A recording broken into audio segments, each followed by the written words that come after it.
And for a while, things were good. Almost normal.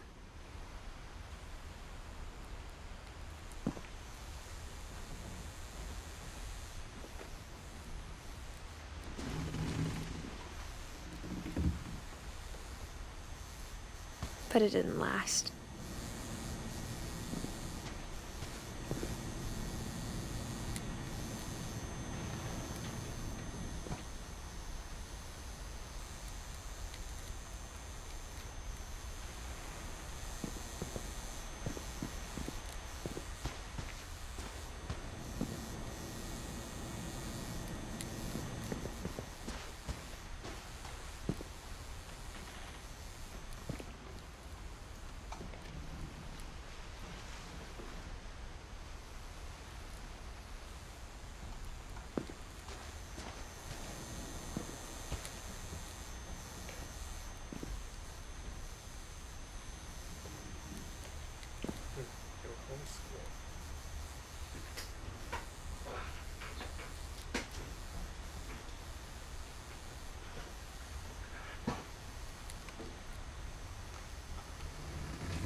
The beginning of the end was Milton's 10th birthday, when Edie gave him a castle.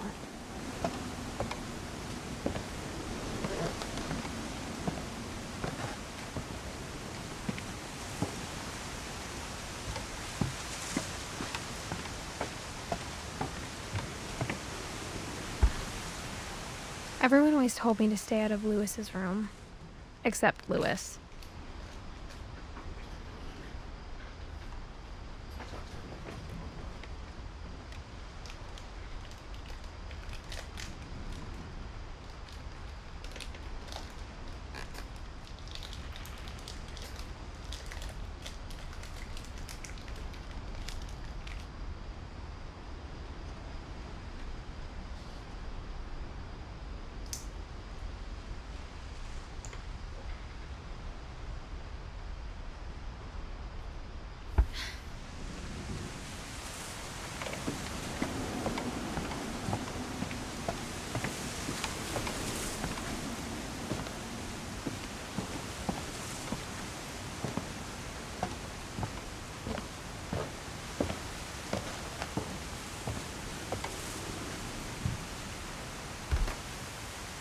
After Milton disappeared, the only thing he left behind was a room full of paintings.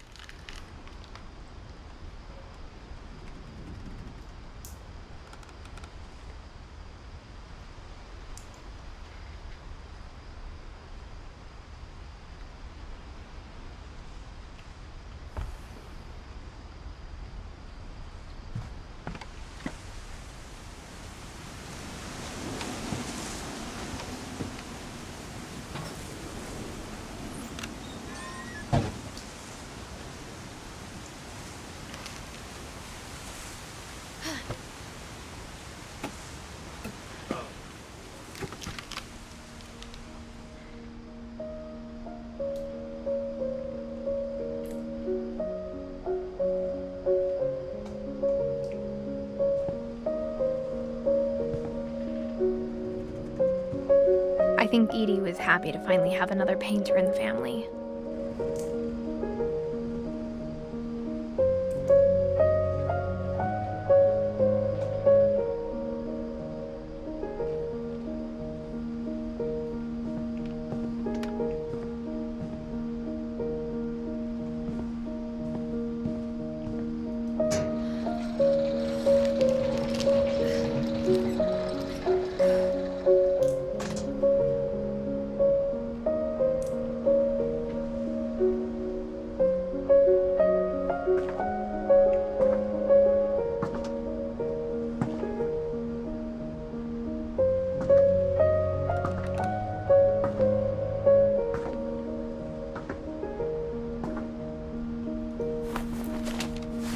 Milton Finch in The Magic Paintbrush.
I was 4 when Milton disappeared.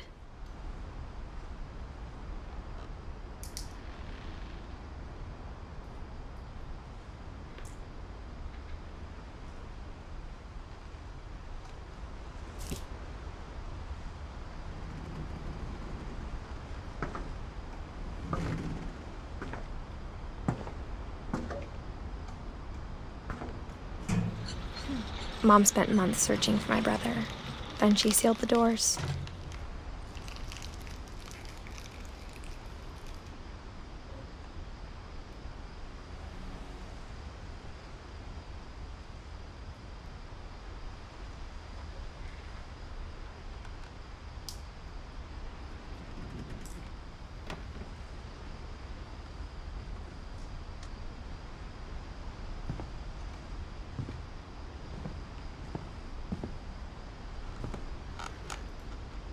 Whatever Milton had found in the house, Mom didn't want it getting out.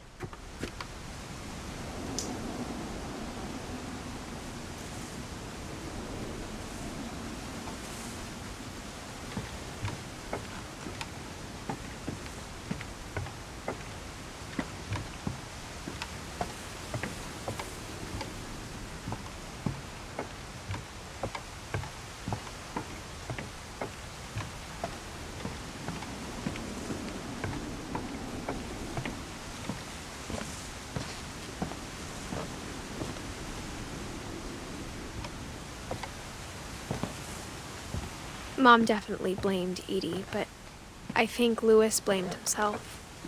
After he graduated, he just spent more and more time in his room, until Mom got him a job at the cannery.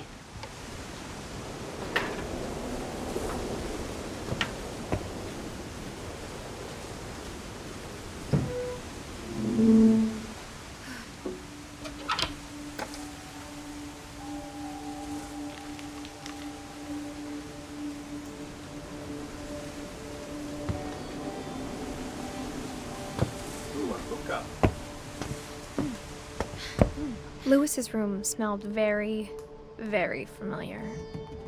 that part of him lived on.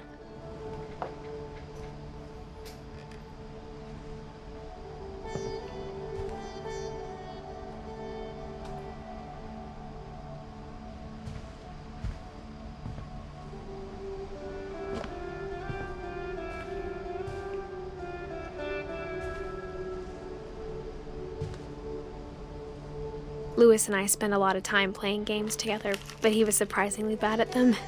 He died a lot.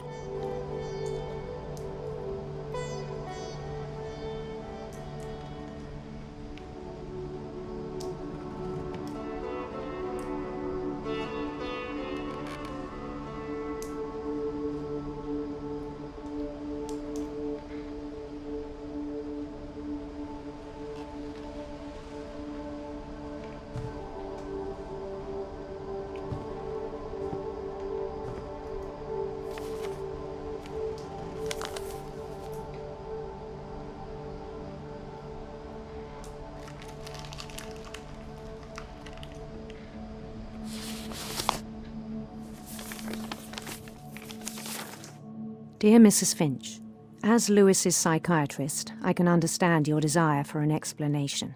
As I see it, the trouble began in January, shortly after we convinced your son to seek treatment for substance abuse. Newly sober, I believe Lewis first noticed the monotony of his daily life.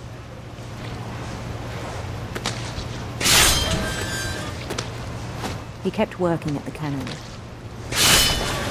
but he withdrew part of himself. In our sessions, I saw the same behavior. His mind began to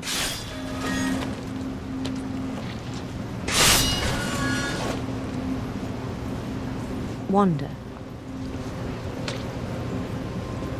I asked him to describe it. He said he started small, imagining a labyrinth.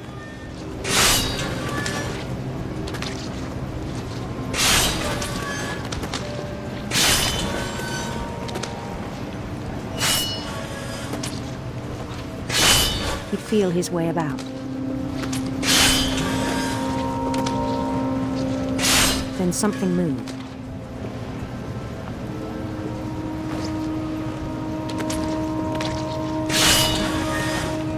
Bats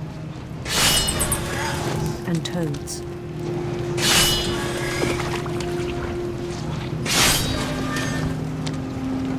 And things that have not names. He knew it was all in his head. But he took it very seriously. I had hoped he'd find himself.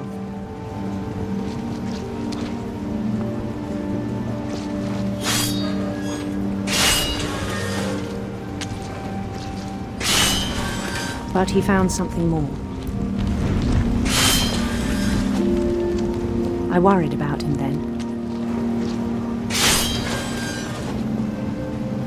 Daydreaming at the cannery, I spoke with his boss. But he said Lewis had become a model employee.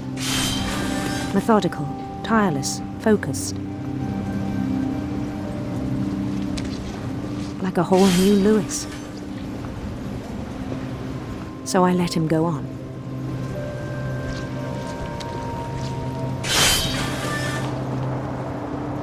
I even encouraged him. It seemed very promising at first. He told me he'd made a new friend.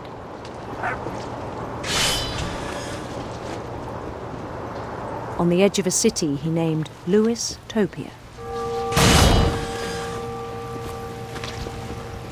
He built the city up slowly, brick by brick.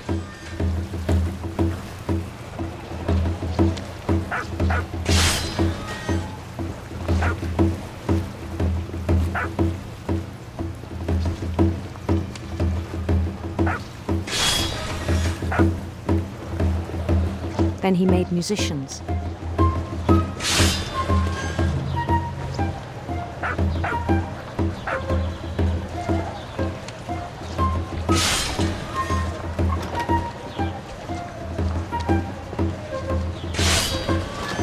songs for them to play.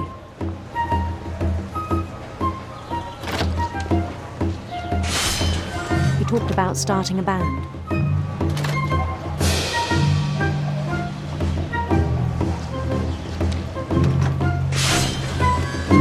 And he was always humming something. Every day his imagination grew stronger.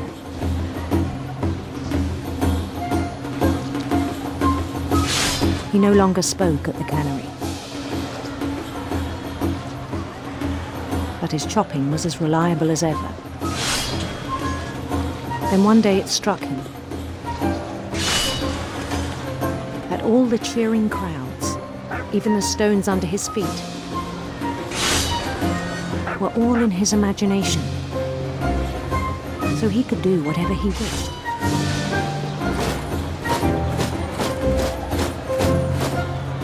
He held an election for mayor, and he won.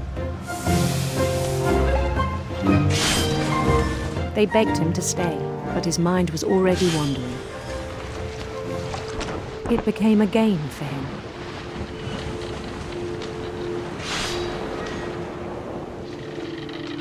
He'd conquer a city, then immediately push on.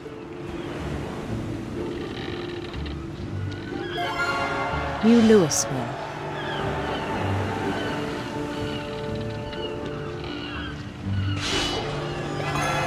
St. Louis. He started drifting away from our reality.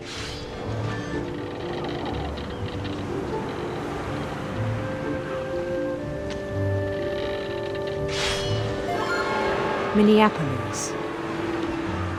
Until one day he forgot to go home from the cannery. Even as his mother pleaded with him, part of Louis kept sailing on.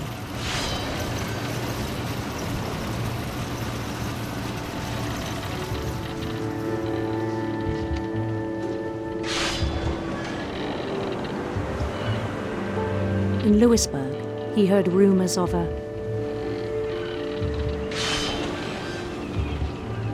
handsome queen.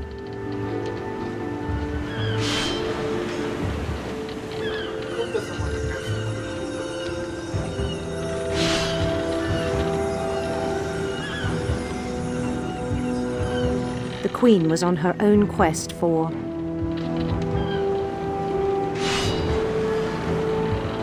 sinister serpents.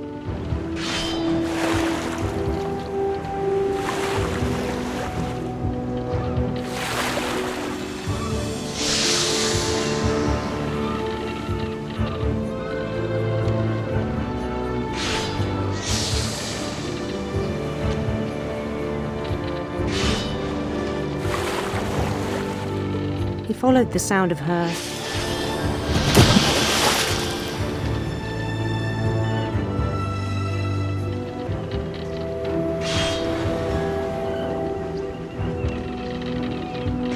electric sitar.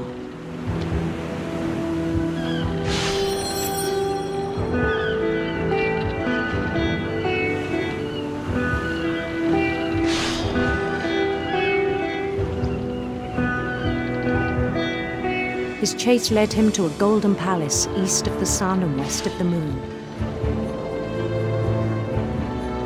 Even then, his logic remained sound.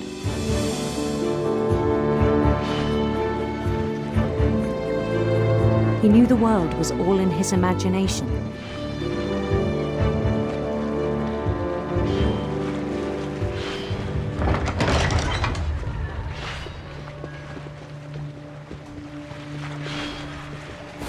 But he was so proud of having created it.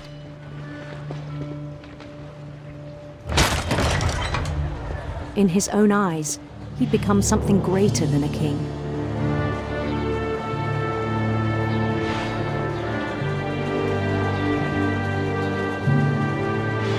For someone who'd never known success in the real world, I think it was overwhelming. And then it struck him that the real Louis was not the one chopping salmon, but the one climbing the steps of a golden palace.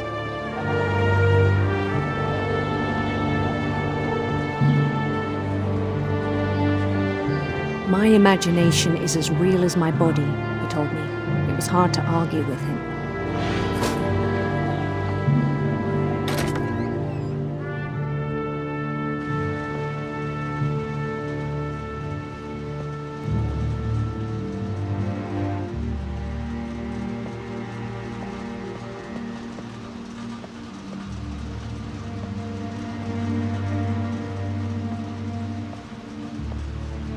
We began to forget the world we know.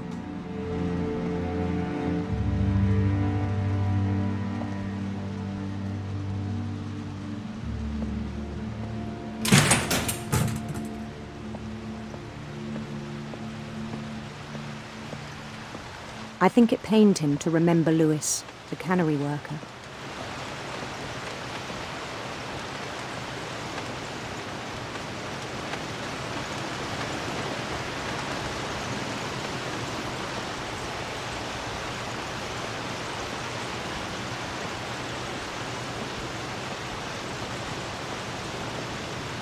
He began to despise the man with a royal contempt.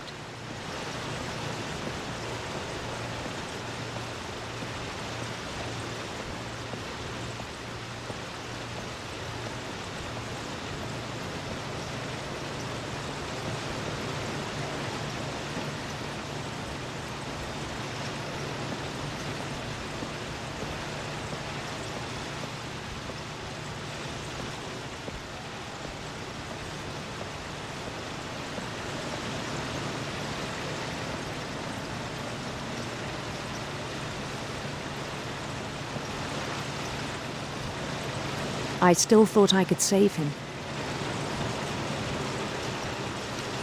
Even after he said he was being crowned king over all the lands of wonder.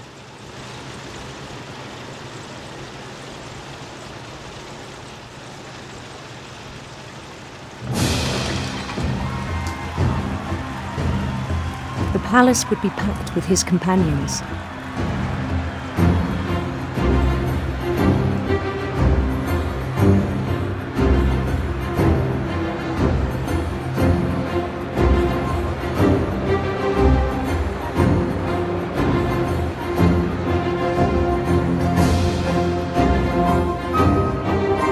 Including the wise Calico who'd insisted on advising him.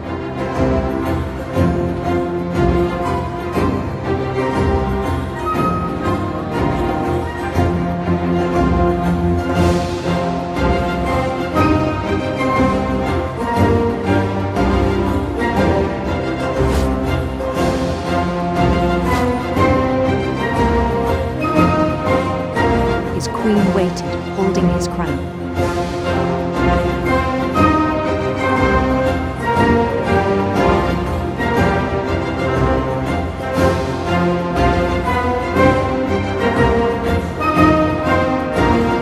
There was only one thing left to do.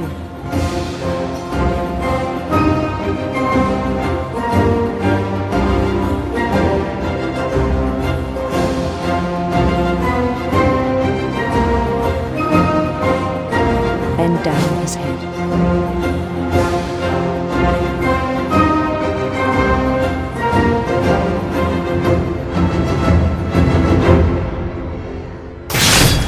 And the rest I think you know. Mrs. Finch, your son was a kind man who will be missed by all of us who knew him.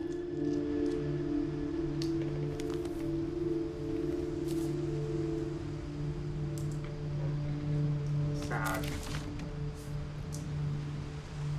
My brother was really cool. I wish you could have met him.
the way back from Lewis's funeral, my mom told me to start packing. She waited until the day before we left to tell Edie. I'm not sure if she wanted to make it easier or harder.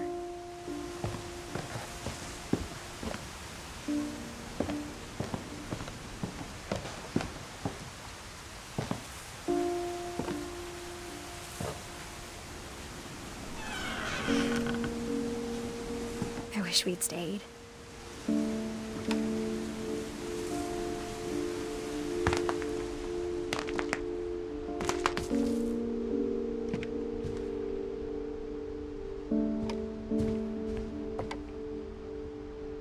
But I understand why we left.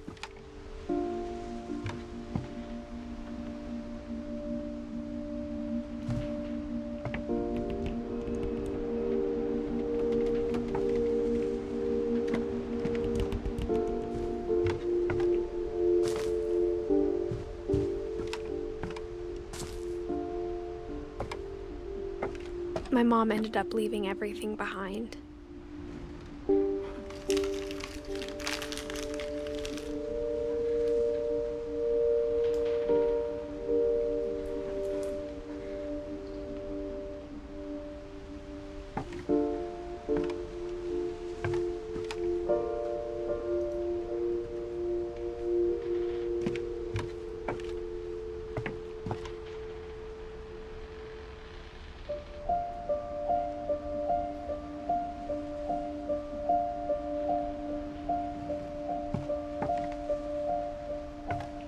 What happened that night had been coming for a long time. Maybe it should have come sooner.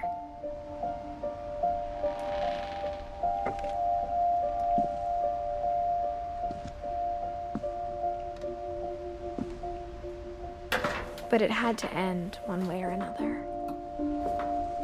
All that's left now is to tell you about that last night.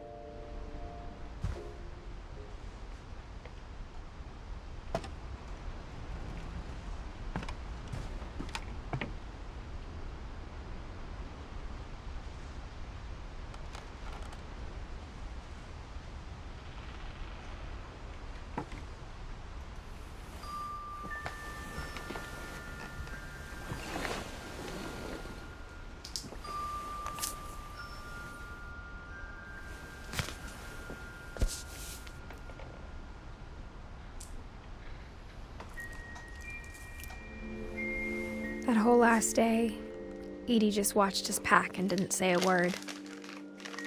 Until supper, when she raised her glass and said, "To our final night together, and all our final nights apart." Grandma, you know what I said about alcohol. Some of your medications are very Edith, specific. I left a present for you in the hallway. Why don't you go open it? The grown-ups have to argue now. I'm sorry, you're right. We're all leaving tomorrow. Let's just enjoy our last... I'm not leaving. Edith, you're excused.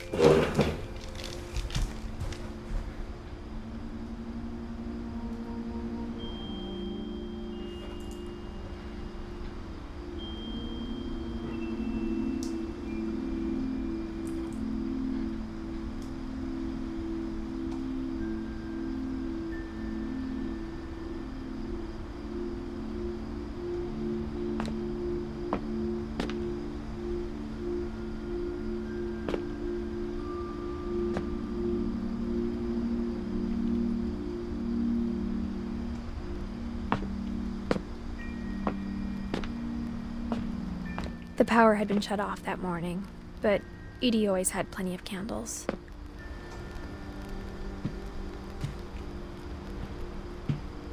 When my mom sealed the library, I don't think she knew about the other entrance.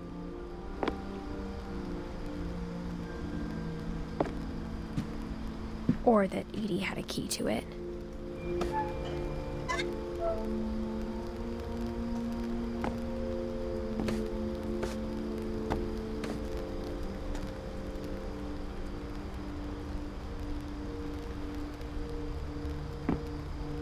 The thing you're afraid of isn't going to end when you leave the house.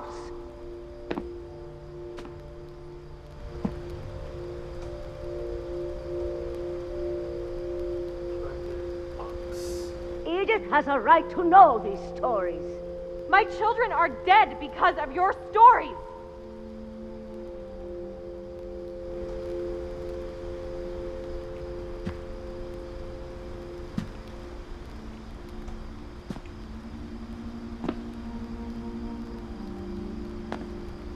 I think it's best if Edith and I leave tonight.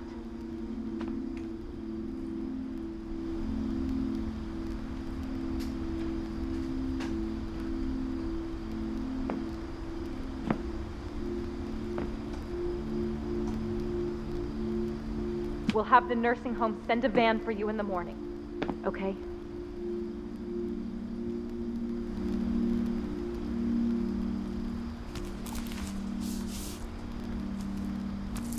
Dear Edith, there's so many stories I wish I could tell you, but there's only time for one.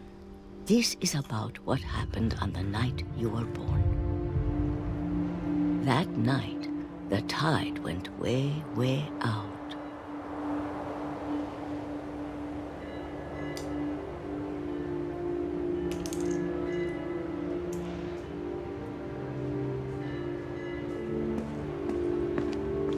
It was the first and last time I ever saw the old house aground. There'd been an earthquake out in the middle of the ocean. They called it the lowest tide in 1,000 years. God, it smelled awful. You know, I've seen that house every day of my life.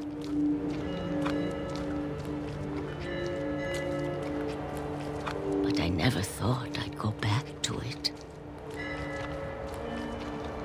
When the fog rolled in, I lost my way.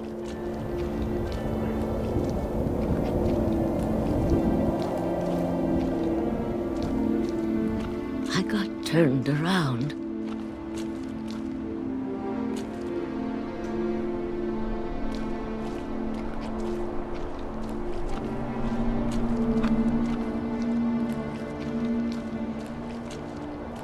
For a while, I wandered.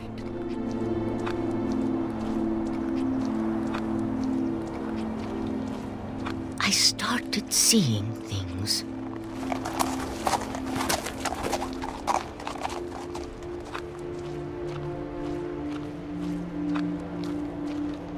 Things I'd forgotten had ever existed.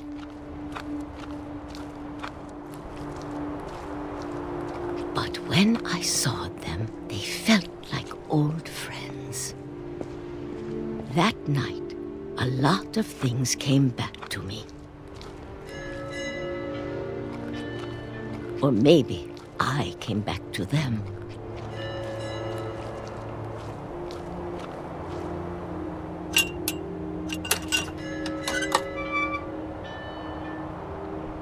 Things I can't explain, but that I need you to try and... Edith, what are you doing in here? It's mine. Edith! Mom, you're gonna rip it! Let go! I kicked and screamed, but Mom dragged me to the car.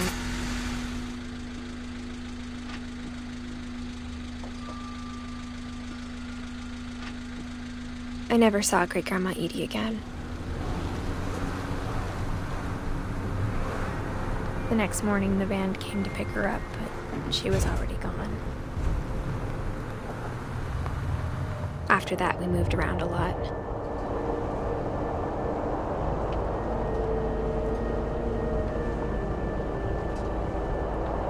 We both tried to make the best of it.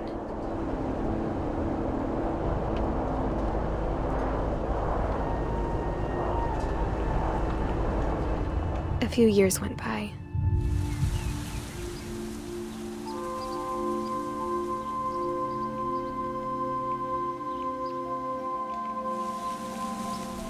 My mom didn't like to talk about it, but she started getting sick a lot. The rest happened pretty quickly.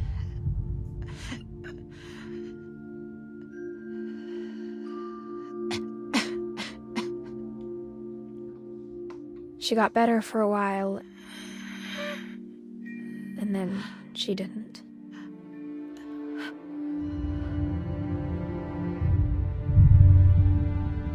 And then I was alone. The last Finch left alive.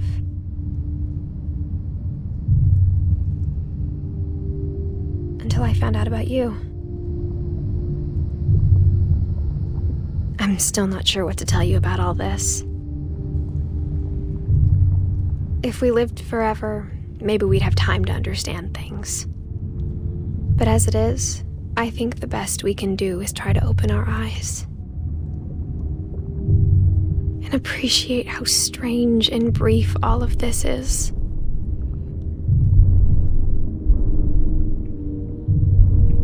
This journal was supposed to be for you. But now I hope you'll never see it. I just want to meet you and tell you all these stories myself. But I guess if you're reading this now, things didn't work out that way.